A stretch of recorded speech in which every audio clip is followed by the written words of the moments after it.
হালাল রিজিক অন্বেষণ করো তোমরা। রিজিকটা যত ছোট পেশা হোক না কেন, যদি হালাল হয় অবশ্যই সেটাই উত্তম। আর যত বড় পেশা হোক না কেন, যদি হারাম হয় সেটা তোমার জন্য জাহান্নামে যাওয়ার কারণ হবে। অনেক বড় পদ আছে কিন্তু সেখানে ঘুষ আছে, সুদ আছে, প্রতারণা আছে, সেখানে যাবে না। আল্লাহর ওয়াস্তে সেখান থেকে দূরে থাকো। আর তুমি যদি কৃষক হয়ে থাকো, তোমার রুজির মধ্যে হালাল থাকে, তুমি কৃষি কাজ করেই সংসার চালাও, কোনো সমস্যা নেই ভাই, কোনো সমস্যা নাই। লজ্জার কিছু নাই, অপমানের কিচ্ছু নাই। তুমি আল্লাহর কাছে প্রিয় বান্দা। আল্লাহ পাক বলেছেন, ইন্নাল্লাহা তাইয়্যিব লা ইকবালু ইল্লা তাইয়্যিব।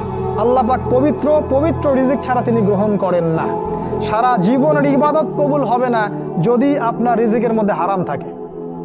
কিচ্ছু করার নাই, নবীর কথা পাল্টাতে পারবেন না। সারা জীবন সুদ ঘুষ খেয়ে বছর বছর হজ উমরা করবেন আর হাজী সাহেব লকব লাগাবেন, ওইসব করে লাভ নাই, আল্লাহর কাছে কোনো লাভ নাই। ওইরকম হজ আবু জেহেলও করতো।